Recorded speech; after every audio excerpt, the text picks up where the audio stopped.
to this edition of ThePrint Softcover, a platform where we release non-fiction books. And today's book is extra special because it already has a massive show that has been created out of this book. And also it's special because it's a senior journalist who's written this book based on the experience of exposing one of India's most famous scamsters, Abdul Karim Telgi. So this is the book which has been published by Harper Collins, Telgi, A Reporter's Diary. Hello, sir. First of all, congratulations. The show I've watched and the book I have read, so by now I'm aware about a lot of Telgi. So let's start with what's your reaction to the show? Like, what are your comments about the show and what are people saying? What do you think? I'll tell you the response is tremendous. In fact, last 10 days, I'm feeling like I'm a celebrity. It's very, very rare for any author to feel like this. But because of the show and all, people have started like recognizing. And this book also, actually, this book was first published in 2004, the first edition. And that time, after 17 years or so, the OTT came into the picture, and the Sony people, they got the rights and all. And now they have published that. They have streamed the web series also, and the book's updated version has come out, and it is much more actually information than the previous edition, which was the first edition. In fact, double amount of information is there because previous edition ended actually at 2004 and Telgi died in 2017. So a lot of new information is there actually in the book, which also include my two conversation with Telgi and then how he died and what happened later on. Those kind of information is also there. And both the things are actually different because, web series has different kind of audience and books have its own readers and all. Sometimes they overlap and all, but they don't contradict each other. Actually, for me, they are complementing each other. So people who are reading book in web series or people who are watching the web series and then later on they are reading the book, and tremendous response I'm getting about it. Okay. So, sir, coming back to the book, the time in which you were conducting the investigation and this was happening is not the kind of era that is now. You just pointed it out that, OTT has taken over our lives in such a way in the recent, 5 years, and the internet. But, when this was happening, none of it was there. Even as journalists now, like this is a digital platform that I'm conducting this interviews, all of this did not exist. And I would imagine a very different kind of time when journalists were doing their job without the aid of a lot of this technology, relying so much on people to be their sources. So, sir, can you just give us, for the audience actually more specifically, what was it like being a journalist when you were conducting this investigation? Yeah, in fact, thank you for asking this question. In fact, I would like to tell you and tell the viewer also, they should not judge the journalism of 2003 from the point of view or perspective of 2023. What kind of journalism takes in 2023 is completely different from what journalism was there in 2003. In fact, I can go ahead and say that at that time there was journalism which was existing.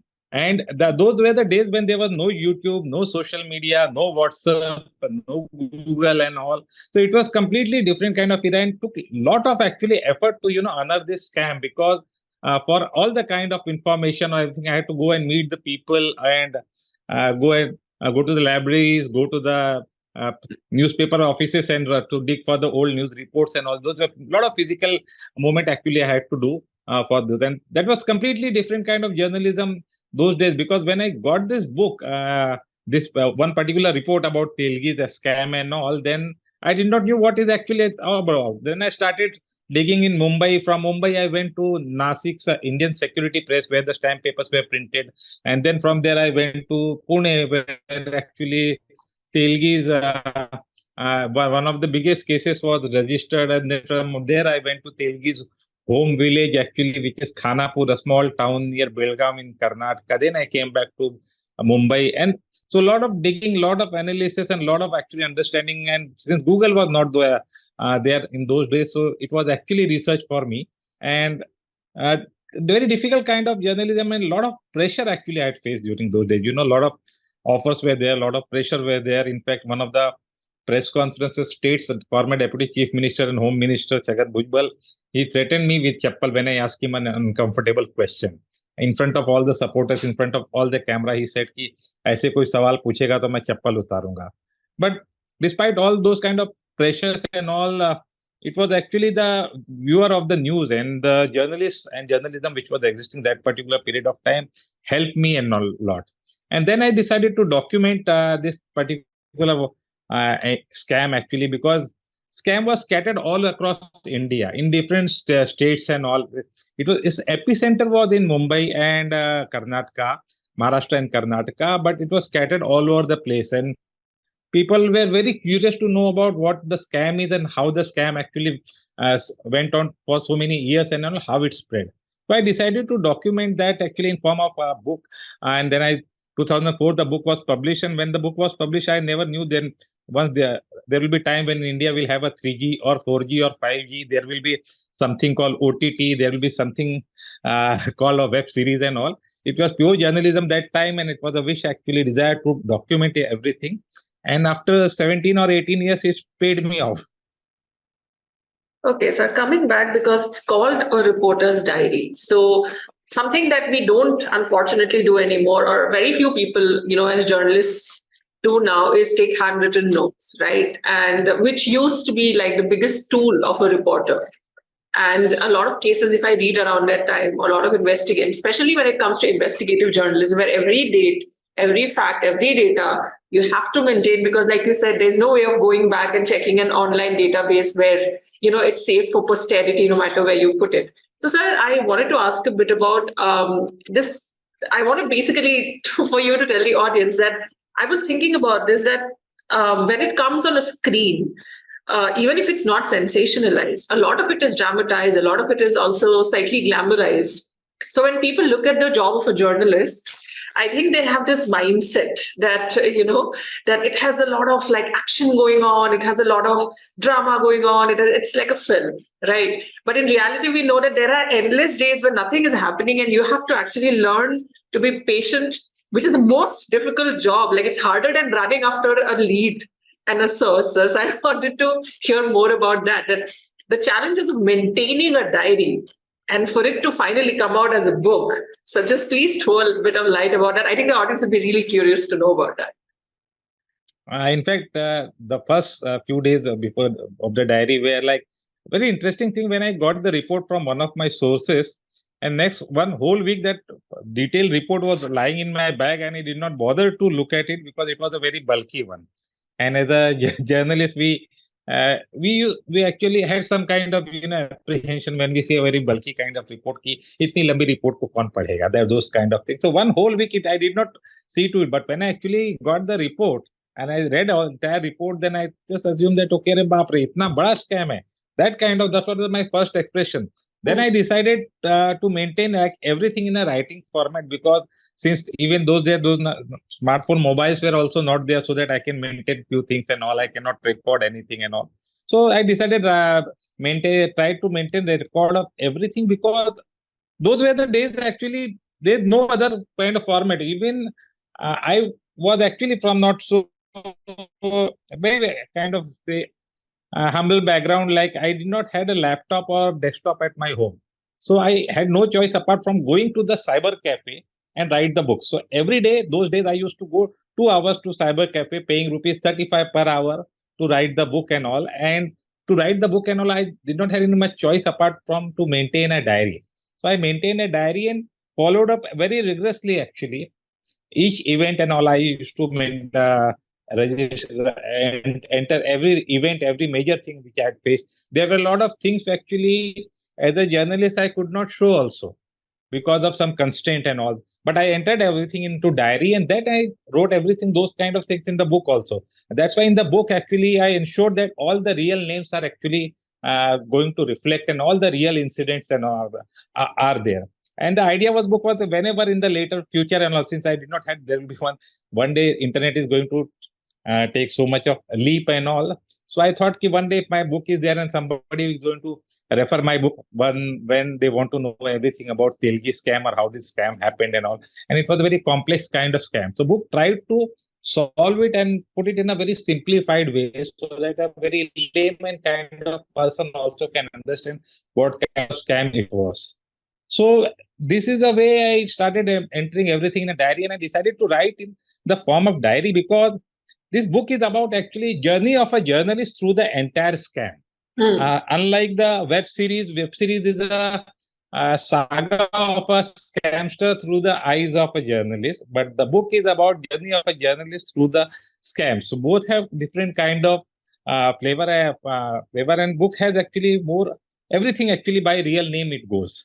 And minute and micro details are also actually mentioned in the book, and those were part of my diary. I still actually have somewhere that those diaries and those documents in my home, so that in the case any kind of legal attention I draw from people and all, I have something to answer about.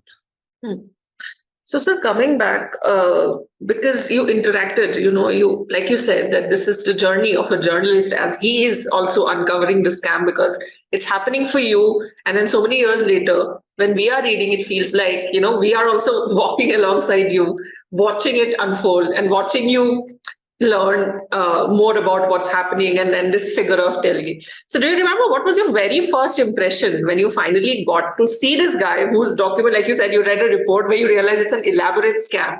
And since you went to, where he was born, where he was brought up, and obviously you've had an interaction with all the individuals who knew him in different capacity. So when you finally meet this person, what was your first impression? Because a lot of us imagine the criminal figure in a certain way. So I want to understand what was your impression. Well, actually, I met him twice, and both the time I met him after 2004, which means after the first edition of my book was published, I met him. That's why in the the updated edition, I have incorporated those two meetings also. I got a chance to meet him, very brief meetings with him. And when I meet him, I felt like both the meetings, I felt like I met two different persons. There were two different Telgi I had met. In the first meeting where I met him, it was he sounded very smart, very confident, very cunning, and like he was enjoying all the kind of attention which was around him. And because many politicians, policemen are getting arrested, he is hitting the headline. It was somebody who was enjoying, or somebody was having some kind of sadistic pleasure in whatever happening. And very cunning and very confidently he was talking to me, and he was of the thing, I will go down and I'm going to take many people down along with me. That was my first meeting. After few months or so, when I met him again, then he sounded completely different person. He was very ill, dejected kind of person, like the person who has lost interest in life. He was the person like who has surrendered everything. He surrendered everything, and he has no actually will to fight the legal battle or take on this high power. And it was more like he has done some kind of arrangement with some other high hands actually which were there in the scam, and also that his rest of the life will be there in the jail. He knew that that his next 30 years will be actually in jail only. So he made those kind of arrangements. So it was completely meeting two different Telgis. One was very confident and smart, and second was completely the person who was surrendered and actually dejected kind of person. Sir, one of the key figures that has happened is that at least through dramatization, whether it's in films or in series and all, for others who have not lived in the place, we get to see a side of Bombay, or we get to see a side of Maharashtra, where crime, for example, Mumbai had been the hub of mafia before it completely went, and then also of this particular scam. So, and then you were working in a city where all of this was coexisting at the same point of time. So could you give us what it was like to be also living in that particular city? For example, now in it's the last decade or so, Delhi gets that kind of spotlight, right? In terms of journalists, in terms of power and all. We see a very Delhi side of things. But there was a whole time when Bombay was that side. And then there's a resurgence again now through books, because we're getting to read books of journalists specifically, which means they are, for me at least, probably this might come just because I have been a literature student. These are like those documentations that used to happen in the 16th century Britain, where there were chroniclers, right? Writers were not just writers; they were also chroniclers of the city of London. It was as much about the story that the city was about, but also about the city and how it's shifting. So I honestly wanted to know a bit about Bombay, because it was happening, nerve center, business center, and this massive scam happening with all the politicians and this particular guy. So please just give us a scene from there, probably. Well, I'll tell you, in 2003, Delhi was, as far as journalism is concerned, Delhi was actually there mainly for the political news. And then there will be rest verticals like it was Mumbai actually, which was more glamorous because it was the financial capital. So all the kind of financial scam or industrial corporate things were happening in Mumbai. They had their own glamour. Apart from that, Mumbai had Bollywood also, which had its own glamour. And third thing was the underworld. Mumbai's underworld was very glamorous one, fascinating one. Even the people sitting in some corner of Bihar or Tamil Nadu will be knowing about the names of the gangsters of Mumbai. So that was actually the Mumbai of that particular time. And they were not actually purely different from each other. Like, for example, this Telgi scam, LK, then Deputy Prime Minister and the Home Minister of India had written to then India, Mumbai, Maharashtra's Chief Minister Vilas Rao Deshmukh that Telgi has connection with Dawood Ibrahim gang. So everything. In fact, Telgi had his own connection with the Bollywood also. He made two movies, actually produced two movies which flopped. He distributed a very well-known movie into southern India, where also he incurred a lot of losses. And as far as the corporate thing goes, he tried to invest actually into two big businesses and all also, so that he can have a graceful exit later on when the scam is exposed. And that there also he failed. So Mumbai, basically, all the kind of things are actually interconnected. Like in Bollywood, you cannot see it not disconnected from underworld or corporate. Same with happened with all the other field and all. So that was the thing. And scam like Telgi cannot happen until unless you have nexus with the local politician, local police, and local mafia. Those are the three basically pillars where the scam like Telgi happens. In a smaller level, in a smaller geographical area, it will happen with a district level or something like that. But when you come to city like Mumbai, it happens in a very large and very massive kind of scale. Okay. Sir, again, this was a time when, like you said, there was a lot of pressure because there were so many politicians involved, there was police involved, and even in the book, there are notes on these people who were better known as quote-unquote encounter specialists as well. And there are cases which have happened even in 2021, especially, for example, of Pradeep Sharma, the case that put him in jail. And then you have names which have popped up even now, for including Sachin Vaze. And and it's all very well when we are watching it happen to somebody else, because we are not those people who are in the center or we are not the eye of the storm at that point. But to have that kind of tremendous pressure, especially as a journalist, with all the challenges that the job already gives you, and then to have that kind of pressure where you are trying to uncover the truth, you are trying to uncover the scam, and then there is all of this pressure. So what kept you going? That is, I think, the most important question, because I think that is something that people now question. There's a lot of questioning happening. Like you also said, that the journalism now is not the journalism back in 2003 or even before that. People now question journalists all the time, actually. It's no longer considered the fourth pillar of democracy the way it was. So I really wanted to know what kept you going, what kept you saying that I need to document this, I need to write this book, so that, whoever reads it get a sense of how it was like.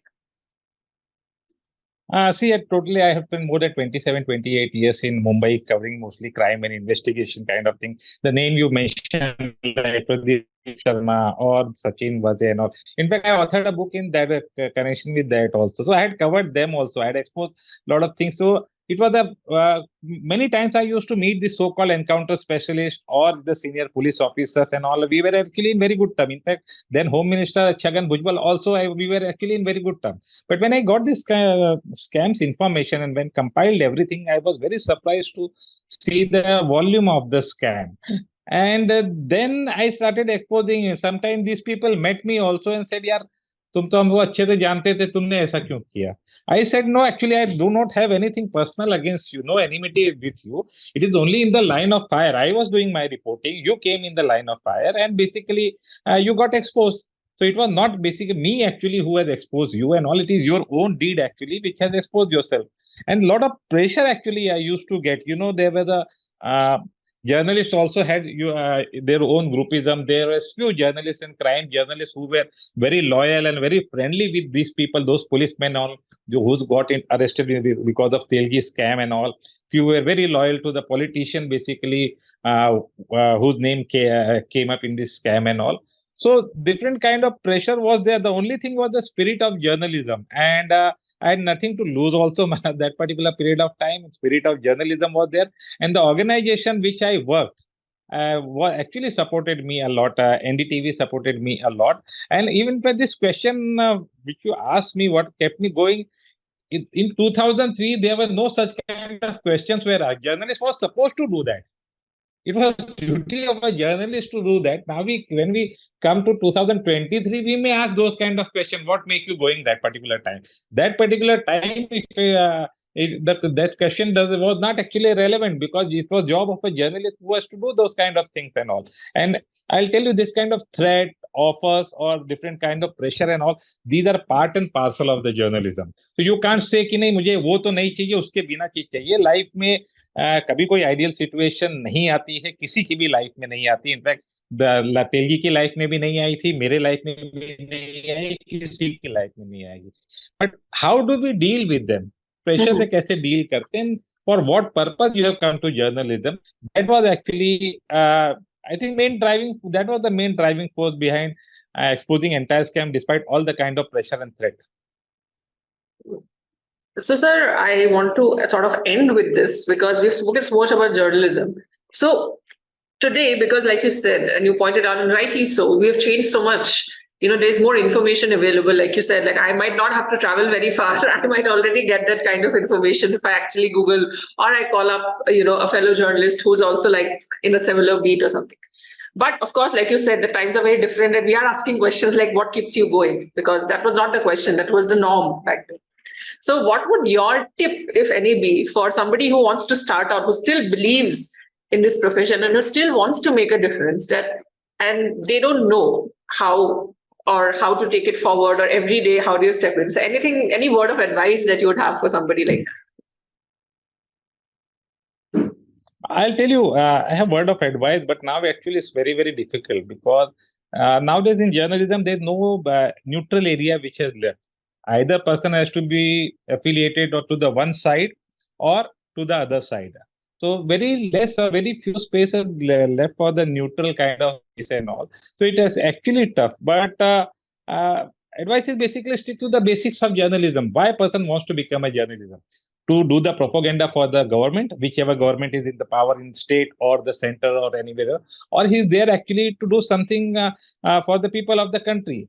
So that's basically a question that every journalist should ask them. In fact, for them, it is also easy, because those were the time earlier, there was no platform for us. Until the person is associated with any newspaper or news channel, there was no other platform. But now there is a social media. People have their own following. I see very young guys and all who have more than 1 lakh followers actually on Instagram or Twitter and other places and all. So it's easy for them and their voice actually to reach to the people.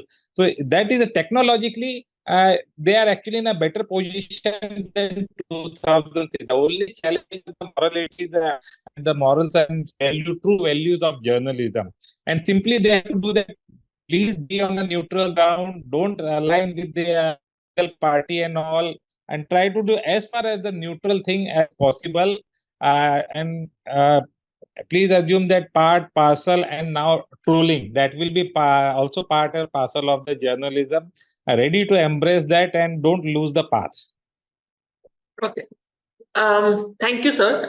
For me, like I said, this is personally, as a journalist, of course, there is this curiosity. As somebody who loves books and watching films, there's a different level of curiosity. I think there was a lot of my own interest also. I loved the book. I have watched, like I said, I've watched the series as well. And I think it is very fascinating for me as well to look back at an age when I was probably just in school. And like you rightly pointed out, I'm not from either of these cities. So I was sitting somewhere, and all I remember are certain newspaper headlines from, growing up, where a lot of these scams were happening. So it was really amazing talking to you and getting to know actually how journalism looked like around that time.